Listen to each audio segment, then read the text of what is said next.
Hi, welcome to Green TV, the show dedicated to Green New Deal positive solutions and the independent Green and Green Party candidates who advocate for them. I'm Gail Farrell-Parker, and here with me today is Carey Campbell and Mr. David Freeman. The independent Greens of Virginia advocate for jobs, eco-jobs for the economy, solar jobs, wind jobs, geothermal energy jobs, rail jobs, conservation jobs, and weatherization jobs. More Virginians work in renewable energy jobs than in coal, some 11,000. As I said, we are honored today to have with us an eco-pioneer, David Freeman. As our viewers may recall, Ralph Nader recommended Mr. Freeman to us. David Freeman is an American engineer, attorney, and author. Mr. Freeman is an advocate for renewable energy with credentials. In 1990, Mr. Freeman became general manager of Sacramento Municipal Utility District, or SMUD, and he helped to turn a poorly managed SMUD into a model of efficiency, service, and innovation. Mr. Freeman has also headed other major energy organizations, including the Tennessee Valley Authority, the New York Power Authority, and the Los Angeles Department of Water and Power. Mr. Freeman is also an author of several books, including Winning Our Energy Independence, published in 2007, and he has a new book coming out. In Winning Our Energy Independence, Mr. Freeman says that we have the renewable energy we need to wean ourselves from three poisons: foreign oil, dirty coal, and dangerous nuclear power. Welcome, Mr. Freeman. Well, it's good to be here on this chilly evening, I might add. Yes, it has been very cool. Mr. Freeman, in your book you say that the future of humanity requires the development of renewable sources of energy. Why do you say that? Well, because it's true. But since I wrote the book, which is 7 years ago, the advance in the economy of solar and wind power is probably the most dramatic thing that's happened. You know, the newspapers are all full of the stuff about the fact that oil prices have gone down. But what they don't tell you is that solar power costs have gone down a whole lot more. And today, you can build a power plant with solar power or wind power, and over the life of the plant, it's going to be lower in cost than any of these poisonous things. And so the revolution is kind of underway, but somehow or another it hadn't made the mainstream media yet. And in the meantime, we're learning more and more about the dangers of climate. So we're in this interesting paradox that the problem is worse and worse, but the solution is in hand, and we just don't seem to have the leadership ability or the old-fashioned American can-do-it attitude to take the solutions and implement them. You know, over the years, I'm 89 years old, and so I've seen a lot of this country's history. But over the years, you know, if we had a problem as awesome as this, we just grabbed it by the nape of the neck and shook it real hard and solved it. I mean, everybody is saying that this climate issue, and they say it correctly, is the most awesome thing that's ever threatened the planet. Well, if it's all that bad and we have the solution in hand, why aren't we making it happen? And I can't get an answer out of anybody. I mean, when the birds were endangered by DDT, we outlawed it.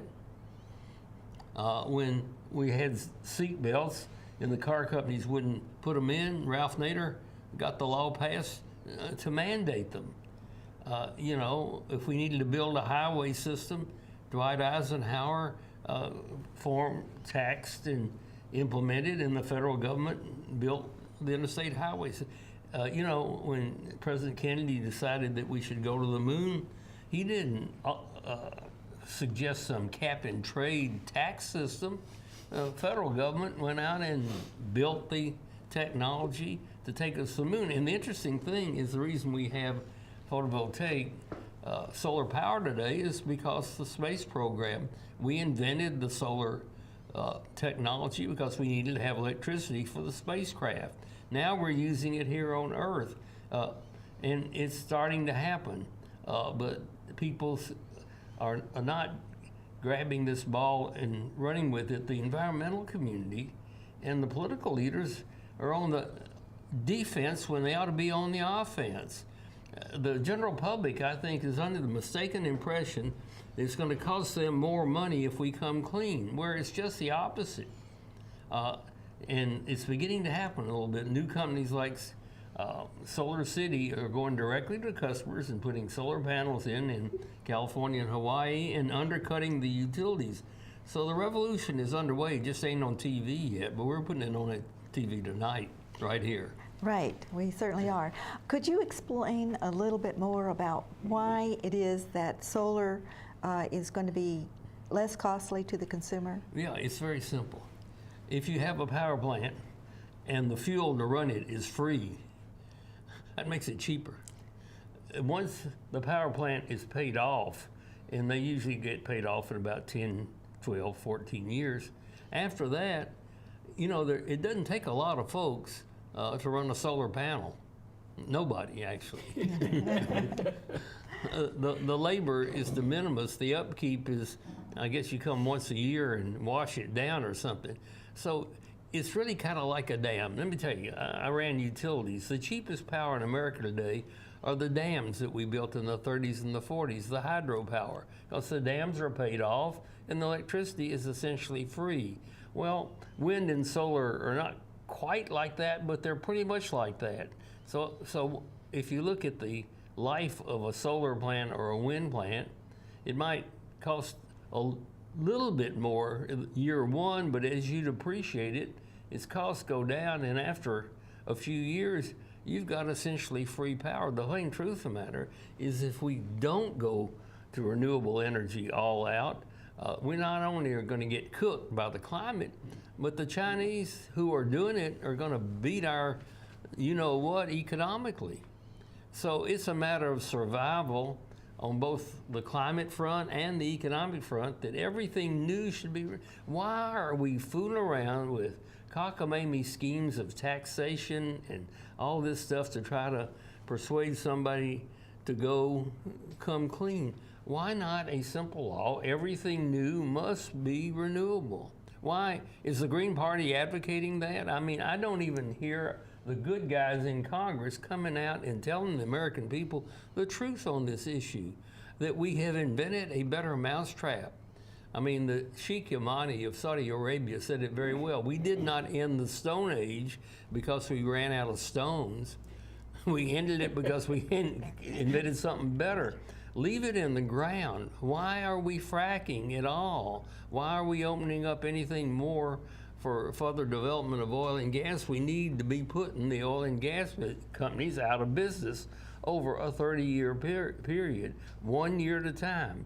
And you can just do the math in your head. If we reduced the use of fossil fuels and nuclear power 3% a year, as we built the new stuff in 30 years' time, we will build us an entirely clean electric system, and we will be rid of the other. And let me tell you, substituting electricity for gasoline in running a car is going to be a great step forward in efficiency.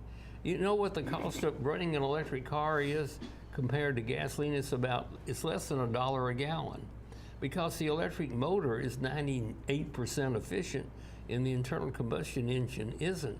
So that if we use heat pumps to heat our homes rather than gas furnaces and use electricity for everything, we're going to greatly reduce the total amount of energy. We're going to cut our costs, and we'll have something that is regulated. There's a big difference between your utility that has to base their prices on costs plus just a reasonable profit, and the oil companies that make a whopping profit even at today's prices. So what I'm talking about is something that is really, I think my friend Ralph Nader would support me. It is going to reduce costs to the consumer. At the same time, it's going to save us from climate change. And we're fooling around just yakking. And we have a president that is not even proposing anything that will change us and get us off of oil and gas in the transportation and heating sector. Let me tell you, this country is exceptional in a lot of ways, and one of them is bragging. We are the only civilized country that I know of that hasn't electrified our railroads. And that one step, why do we have these big trucks hauling stuff across the country and burning up all this fuel? An electric transportation system has got to be part of this new book I'm writing entitled An All-Electric America that's all renewable. And it will truly be independent. I mean, the sun and the wind belong to everyone, but we will use the stuff that comes directly to America by Mother Nature. We won't have to worry about who the king of Saudi Arabia is and what Iran is doing. We will truly be energy independent, and the money will all stay here, and you can breathe easily, and it will be quiet in the streets because these electric cars make hardly any noise at all. You're watching Green TV with world-renowned great American lawyer and engineer David Freeman talking about renewable energy, eco-jobs for the economy. I'm Carey, Campbell, the Independent Green Party. Our host today, Gail Parker of the Independent Green Party. And I want to say, Mr. Freeman, a couple of things just to support the points you made. The financial, well, I would hope so. The Financial Times reports today that a gentleman named Lee Hajun, who I'd never heard of before I picked up the Financial Times, is China's richest billionaire because he owns Hanergy, a solar energy company. They're doing it. They are doing it. Hanergy, a solar energy company, was just founded in 2013, and the price of its stock is now up 1,200 times since it was founded in 2013. Yeah. But what the press didn't publicize is when the Chinese met with President Obama a couple of months ago, they told him that they are going to build as much renewable energy between now and 2030 as the entire United States electric system. Goodness. They're going to do it because they don't have to pass any cap and trade bill. The Chinese government decides to do something, they do it. The American government used to do that on important things, but now we seem to be unable to decide on the time of day in Washington. But we can, and I just think that what the American people just have not been told in plain English that solar and wind and the storage technology so that you can use it, store it when you have it and use it when you need it is all available. It's happening in California. Let me give you one statistic that is not in the public domain. 35% of all of the new electricity that came online in America last year was solar. Yes. 35%? So it's 35% was solar without, so it's beginning to happen. The question is not whether we're going to go all renewable. The question is whether we're going to do it over a 100-year period and cook in the meantime, or whether we can do it in 35 years and not cook. And that's really the issue. And frankly, it's up to the American people to demand and know what the options are. Like most people don't know a heat pump from a hole in the ground because nobody's ever talked about heat pumps. But a heat pump is an elegant device that even on a cold day like this, there is heat out in the air and there's heat in the ground, and it sucks it into your house and warms your house rather than burning a bunch of fossil fuels and creating greenhouse gases. That technology is greatly advanced and it's economic. It costs a bit to begin with. Well, it ought to be financed by the utility and you pay back in the utility bill out of the savings. I had a program like that at the Tennessee Valley Authority way back in the 70s. They still have it going. It can be done. We can do these things, but people need to know that they are possible and available. And we really need to step up the pace at which the cars go electric. We need to have a program for electrifying the railroads. We need to start figuring out how we can extract hydrogen from water with just heat of the sun and chemicals, and then we'll have all that we need. Once this country were to decide, kind of the way the President Kennedy decided we're going to the moon, then we're going to have an all renewable energy economy in 35 years and get to work in doing it, we can make it happen. And it will create not thousands of jobs, millions of jobs, Yep. and good paying jobs, and keep our economy going. But somehow or another, we've gotten bogged down in minutia. And I blame the good guys as much as the people that deny the science altogether, because the people that know and believe that we are in trouble are not advocating the kind of things I'm talking about. They just somehow feel like it's a sin if the government were to decide to do something. What in the name of heaven do we have a government for if it isn't to solve the problems that we can't solve individually? Now, if you buy a gas guzzler, I can have an electric car, but we both share the same planet, and you're going to cook the planet, and I can't do anything about it unless I get the government to require that you have an electric car just like me. I know human nature. People will not do it all voluntarily. Nobody puts the seatbelt in until we started mandating it. Well, Independent Greens advocate as a solution rail for transportation. Well, that's a big part of it, and you're right, but it's a piece. I mean, the energy thing consists of heating buildings, transportation, and electricity. I think we can use renewable electricity to replace all of them, and obviously electric rail is just an obvious part of the solution. I mean, it seems to me kind of should be an embarrassment to everybody else that only the Green Party is advocating it. Is the rest of the country blind, deaf, dumb, or what? Well, let me highlight some of the good guys and the good gals of the Independent Green Party and the Green Party. I'll start just with the folks that are running for office in Virginia this year, all of them advocating the Green New Deal. Eco jobs for the economy, solar, wind, geothermal. Yeah, but I'm gonna be kind of argumentative with you. Those are good words, but what are they proposing to make it happen? Sure. Can I mention them? Yeah, you can. For local office, Albert Burkhart, Board of Supervisors in Isle of Wight County. Aaron Lyles for Bonacourt County School Board. Gail Farrell Parker right over there, Fairfax County Board of Supervisors. Maria Wisser, Fairfax County Board of Supervisors. Joe Galdo, Fairfax County Board of Supervisors. Chris DiCarlo, Fairfax County Sheriff. Tariq Salahi, Warren County Board of Supervisors. Pete Marchetti, the Fairfax County School Board at large. Dr. Catherine Pettigrew, Fairfax County School Board Braddock District.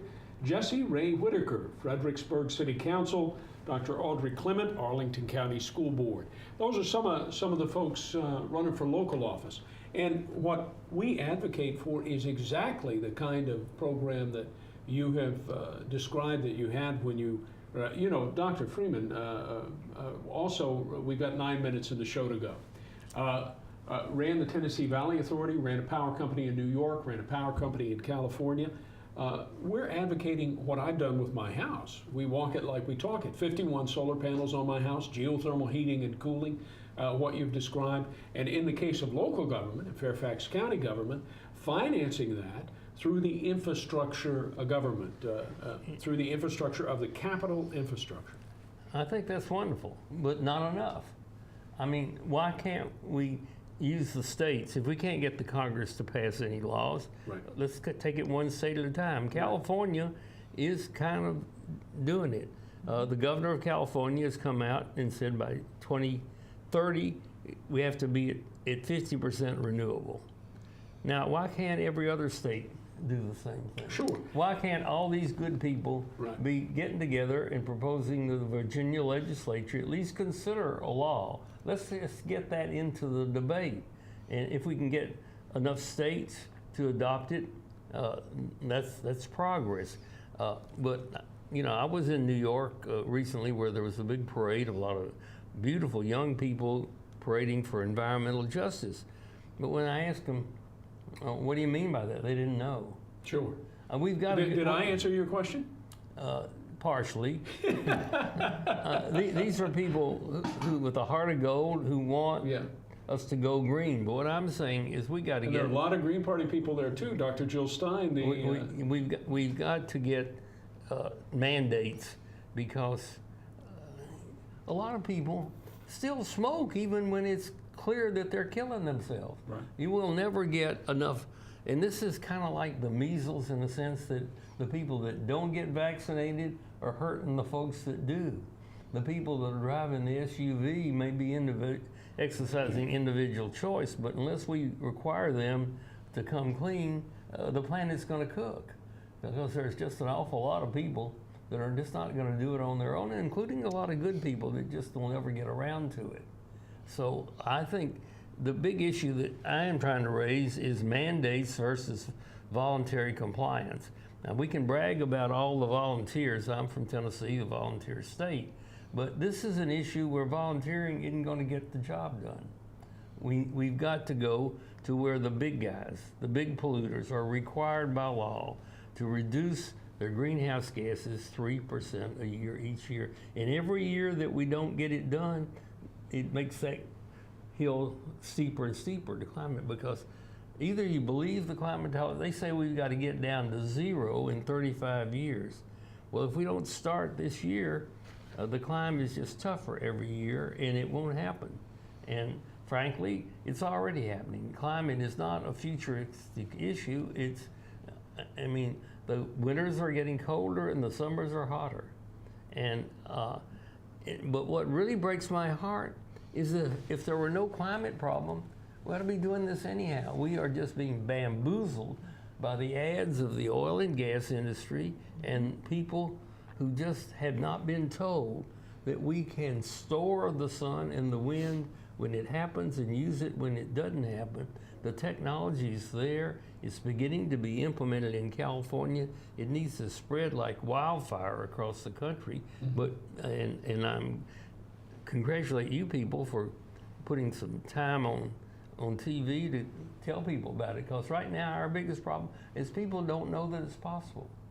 Well, there's a lot of positive news out there and a lot of positive solutions. And you mentioned folks running for state office. The Independent Green Party of Virginia has Joe Odo in the 57th District. It's a big state election this year for House of Delegates in Virginia.